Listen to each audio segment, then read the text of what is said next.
All right, back from New York. It is time for another episode of Who Should You Choose, the video series where I go through the prior videos, questions, and comments and help you with your HUT lineup decisions. You guys seem to like the rapid fire version where I just went through as many questions as I possibly could without going off the rails at any point. So here we go. Let's see what I can get through as I'm sick yet again. God Squad so having a tough time deciding on who to put in. Pick two of the following: Matthews, Barzal, or Eichel. Two of the oh my god, I am in this exact situation, Mini Fletcher. Matthews is 100%, I think, one of the best four centermen in the game. God, Barzal and Eichel have been good. I mean, it's probably Eichel because he's a better centerman. So that would be the play. May says, hi, I hope everything is good and that you had a great time watching and casting the Stadium Series in New Jersey and that the flight went well. It did. I got sick, though, and it was freezing at the Stadium Series games. The 2v2 format was different, but really fun to watch. So the question is, has been some talks on Twitter of one of your co-hosts on the pod, Papa, said Lemieux is losing his value a bit since he is just 93 speed. I'm paraphrasing a bit. So how would you rank him currently? Also in the Elite Matthews 94 overall, the new number one, is he the new number one center of the game, or is the spot still held by Arnott? I think that Matthews is the best centerman in the game. In terms of Lemieux, I saw him post that, and I got to be honest with you. I'm a full no money spent team, but I have caught up. I think this year, because progression has been so slow, this has been the easiest year for no money spent players in terms of prior years, because progression gets so out of control that as long as you're throwing money in, you'll, no matter what, have the best team. I think it's much easier to get a top end team by just playing this year, whether you get the flexibility you want. But I'm having a hard time with Lemieux because 93 speed is still fine, and he's big at 6'4", but he doesn't have any great abilities. That's the issue. So if you're going to be less attributes on a card, he's got to have banger abilities, and he really just doesn't have that many. That's why his 92, the centerman version, is better in my opinion. He's better than Howe, and you could play him on the wing, but he is losing his value. I would not turn him down, though, because he will be a +1 in 9 days, and he will get up to a 95. And at some point, in either on March 1st or April 1st, there's going to be a jump where his speed has to go up a few, simply because all of his other attributes will get to 99. So I've got tradable team of the year, Jenny Orakovsky, or should I keep or sell? Hirakovsky. Almost, brother. Almost. I like this one. I would wait until she gets an upgrade and sell. Either way, I would sell. Yeah, unless you're a fan of the player, there's just so many cards that are better value in terms of how they play. Hey, Champs Wilson, worth it. Looks like a good card, as I like the big boys. Not sure who he would replace, though. Howe is a Wings fan. McKinnon, Mario Knight, Enforcer Synergy, and Barzal playing the other wing. Same situation. I've grabbed Wilson before I left, before the Elites event. And now I'm struggling because I'm not a Wings fan, but I like the fact that getting all three of the ultimate icons is like an achievement for a no money spent player. I'm proud of the fact that I was able to do it without spending any money. So I don't want to get rid of him.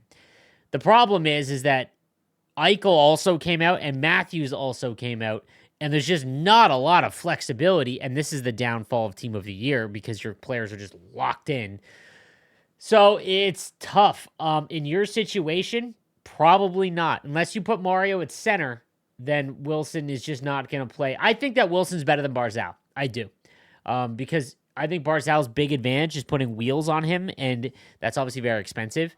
So if you've got Wilson, you don't need to put, that's the situation, I think. Worth it to use Poulin's 92 card. It's pretty high, however. In my opinion, if you play in Division 1 and 2, you're at a disadvantage. So I would probably move on. Hey, Sleeves, thanks for the content. Got a few. One, only play squad battles. Need to pause a lot. And my second line has to be my Devils. So Rocking, Hughes, X Factor, Arnott, and alternate between Mercer and Eliash. First line, I have McKinnon, Team of the Year, Lemieux, and McDavid. My third line, I got Howe, Gretzky, Nash, and I also picked up the 94 Matthews this weekend. So question is, who would you swap on any of my third or first line not touching my Devils line? I would put Gretzky over Lemieux. Actually, so yeah, Gretzky over Lemieux. And then because you can't do your second line, and then Matthews over Arnott. No, Arnott's on your second line. So the only one would be Gretzky. My left side D is a mess, but pulled Anderson X Factor, and now it's fun as I can treat him as a fantasy card and watch the Flames. I love having Mercer and Turbo for the same reason. Are there any other X Factor cards worth getting? Not getting the Kings Doughboys since they beat my boys in the final in 2012. I respect it. I also hate Drew Doughty. I think Anderson is not worth upgrading until he gets one or two more goals. 90 speed for the cost that it would be to get him up there. I think you want to wait because he could go a month or two without another goal and then you're screwed. Ace Slaves, Guten, yeah, bonjour from Germany. Love your content. Keep up the good work. Just came back from Vegas. Watched the Super Bowl and the Oilers Knights game. Dude, what a weekend for you. Both great experiences. Watching Leon and especially McDavid in real life was nuts. Question. I don't have much time available, therefore I'm going after objectives in squad battles, plus some moments in Rush where it makes sense. Team is kind of decent. I'm happy with that. The issue I have is that I can only rarely actually play with my full team. As most of the objective paths require 100 games played with event stuff, I usually load up as many event players as possible. Also on top lines, as usually you need goals, assists. The grind through the objectives with 2-minute periods on rookie. Unfortunately, it doesn't leave me with much time left to actually play with my full team on Superstar and Grand Squad battles. I'm basically just rolling through the event-driven lineups and never really get to enjoy my team. On the flip side, I only play squad battles on Superstar. I might get more packs, but never enough power-up collectibles to build my X Factors and MSPs. They only come from objective paths or some moments here or there. Any suggestion on what the right approach would be to find the right balance between optimizing a team, but also getting to actually play with it? So, it's tough because, like, what you're waiting for is an event where there isn't an exciting player. The All-Star event would have been a perfect example. I would have not done event collectibles because there wasn't really a card that was like a must-have.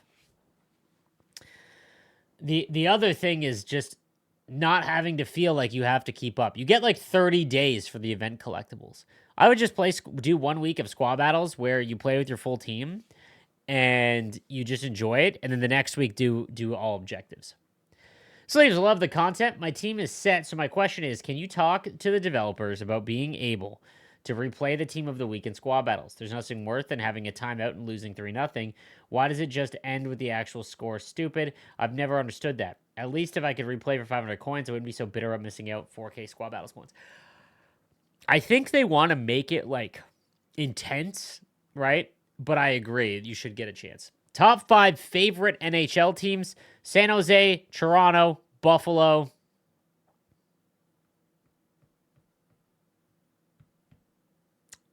God, those are the only teams I really, really care. Oh, the Capitals, I guess. And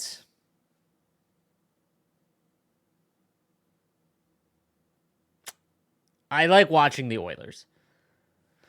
Hey, Slaves, is it still worth chasing X Factor players? If so, should I put Jack Hughes X Factor in the reroll set? I upgrade him to 90. I also have Doughty at X Factor at 98. Doughty I would keep unless you can't stand him like me.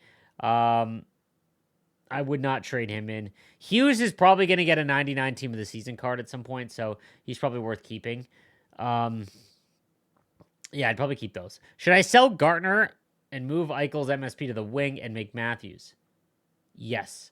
Hey, Sleeves, I made 8 93 overall team builders. If my math is correct, that would be enough for 99 overalls when they are released. Good point, because if it checks out, we're probably getting 3 96 overall players, so it'll require 6 93s. There's 4 available. And then when we're at 93s, there's probably 299. Yeah, that's probably pretty close. I wouldn't save anymore. There's no need to. Hey, Slaves, keep with the good work, brother. I have major frustrations with block shots and all things passing. I have what you'd call a God squad consistently floating between Division 3 and 4. It doesn't matter if teams I play are equal to mine or rated much lower. It seems all my shots are blocked and all passes intercepted in less perfect conditions. Even when I see a clear lane, it seems the other players can interfere with the puck from considerable distances from the lane. It also seems my players block nothing. Giving up cross-crease goals when I have multiple players in the middle. What am I doing wrong, or can I improve this? My frustration is going to cost me a TV when the controller passes through it some night. Well, if you're on PlayStation, A lot of passing and things like that. Frustrations could come from the latency that PlayStation has with NHL. Um, Go through my YouTube shorts and I have breakout videos that'll show you a really good, easy breakout. And I think you're probably just not looking at the right breakout. When it comes to block shots, don't try to take slap shots. This game, if you use total control, the slap shot won't trigger if you like go too fast on the right stick. And it's just a disaster. It sucks. You can't take slap shots in this game, even one timers. Hey Sleeves, for my freestyle icon, should I take the 93 Eichel to replace Medano, and then and then make Lot Robinson, or take McCabe and use Team Builder to make Arnott? I would make ooh.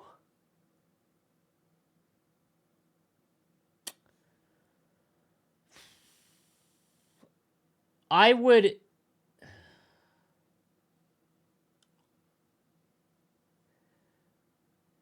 take Eichel and get Robinson. Colby says, hey, Sleeves, I'm new to Hut this year, free to play. However, I've played the NHL games for years, usually franchise mode or online versus. I play offline squad battles and couldn't agree more with your opinions on how they could improve it with more season playoff style format. I would also love to know your thoughts on MSPs with the additional unlockable tiers where they could continue to increase throughout the year with a cost, so we are able to keep using our favorite players. For example, Captain's Event Steven Stamkos is an 88, but they could allow him to go up 1 overall for every 5 to 10 goals or points from the date of the card released, which would keep them closer in line on progression and would keep the video game more connected to the NHL like the Fantasy Hockey event. It may also keep earlier MSPs viable more of the year and will give those cards a chance to reach higher overalls later in the year for players who stick around. There would also be time limits to make event MSPs, so you can't go back to make that player that's having a great year. It would basically allow EA to give an X factor to players that didn't receive one by turning MSPs into X factors where the player base has to keep burning resources to make power-up collectibles if they wish to upgrade them. They could even create a new MSP collectible, like the 5 cards for Elite's Math used to upgrade. So I think the issue here is simply money. The reason why you can't upgrade your MSPs is because they want you to chase the new hotness, and they know that if, let's say, what's a good example? Kuznetsov at the beginning of the year, Kuznetsov's headline card. God, that feels like a year and a half ago. That's a very good card. Is it? Does he have one? Yes, I think it's Kuznetsov. If he got a +1 like every month, that card would be viable the whole year. Like, it's a very good card. The problem with that from EA standpoint is, why would you care about the new events, right? Like, why would you go chase the new hotness, and why would you spend money on packs? Their whole business model is based on you buying packs for whatever new stuff comes out. We've seen that, and that's just the reality of the situation. I think that all MSP should go up by +1 every month to keep them viable throughout the year. But I don't think EA would ever do that, because again, it would mean that if you got like 12 MSPs, technically you could lock your team in and then just +1 every month, right? Every year, I feel like Hut becomes a second job. Next year, I'm going pure theme team, so I don't feel the need to grind. My idea to make theme teams viable is, for every 5 players you have from the same team, they go up +1 in every stat. With 20 roster spots available, you could potentially have every player 4 overall higher, which would make theme teams viable. They would need to do what Madden does, though, and let you change what team your player identifies as if they've played for multiple organizations. Take Ashik, for example. If I pull his base Buffalo card, he still needs to be recognized for the Wings and Senators. You pull any 83 team of the week Shark player in December, it's pretty useless. Pure theme team. He's an 87, which is usable. 100% would love a chemistry thing in hockey, because I think it's the one sport that benefits the most from chemistry. I don't think a player should be able to change teams. Like, we had this back in NHL 14 and stuff. You had to go and get a card that would literally make, like, Marlowe a Vegas Golden Knight. You could put a Vegas Golden Knight card on him that would boost his chemistry. What I think should happen is that the player, if Teemu Selanne, not a bad example. Let's do, who's only played on 2 teams? Tyler Bertuzzi, all right? Tyler Bertuzzi could fit in a theme team and give chemistry for the Bruins, the Leafs, and the Red Wings. And that's it.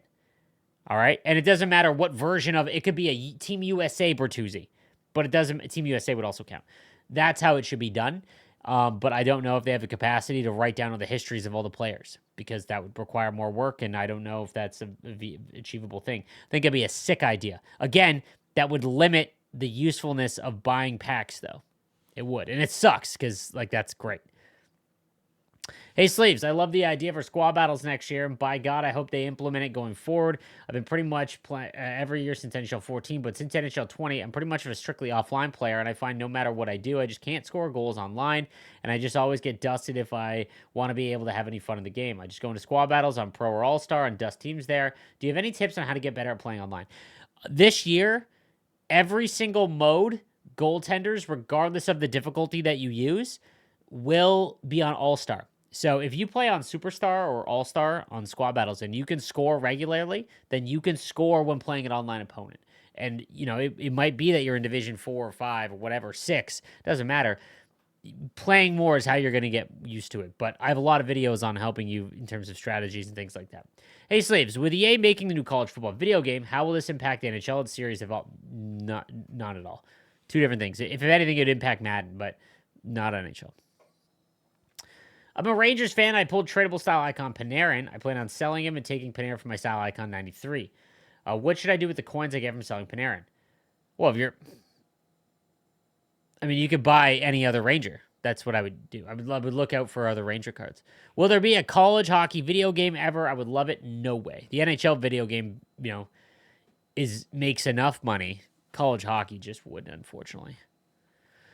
Hey, Sleeves, gonna keep it short. Wayne or Austin? Well, Wayne will be better at 99, but currently it's Austin. This new Pappy is crazy good. Can't wait to see you play them. He's gonna be really good. I'm excited to get him. Hey, Slaves, I've been playing since 2017, and I really love the game since. This year, I feel like every day I just don't feel like playing. For example, last week I played 4 games in the whole week, and that's the lowest I've played in years. Does anyone else have this? Guys, this is the issue. This is entirely normal. Like, I love my job. I am blessed to do this, and if you would ask me 7 years ago when I started where I would want to be, I would be blown away if you told me this is the spot I would be. Thanks to you, by the way. But there are days where I do not feel like playing the game, and that is entirely normal. This game is not designed. It is not designed for you to play 500 hours in a year. Nevertheless, 1,000. Like, there is a lot of people. The reason why is the game is engineered to make you play as many games as possible, regardless of fun. The dopamine hits that you receive in this game are not from wins. They are from pack openings. That is the only time that you get excited. When you win games, there is very little that you get from winning that game. If I beat... let's say CAD. If I beat CAD, who is the reigning North American champion, and I beat him 2-1, I get less points and stuff towards the rival rewards than I would if I beat someone 5-0 that was a complete average Andy. Like, there is no kick that you get from winning, and it's awful. Like, we are just in a cycle of opening up packs. That's why I don't like showing a lot of packs. I'll be honest with you. Because I think that it's a false way to get people sucked into the game. You have to really like hockey to play this video game series, whereas with MLB, which you will see on my channel quite a bit in the next few months, MLB, you do not have to like baseball to like the video game, because it is a very well done video game. And if you feel like not playing, don't play, man. Don't play. Like, again, the only people that should feel the need, they shouldn't even feel it, but that feel the need to play are the ones that are good enough to win the $50 or $30,000 at the end of the year in the Gaming World Championship.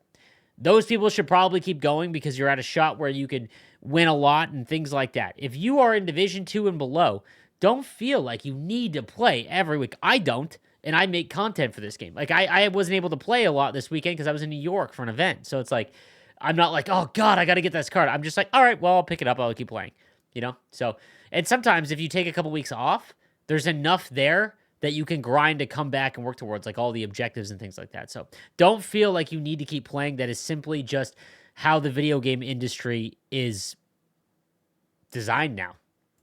That's going to do it for today's video. Let me know what you think in the comments section down below, and make sure you subscribe with notifications on to get your question answered in the next video. I'll see you next time. Have a good one.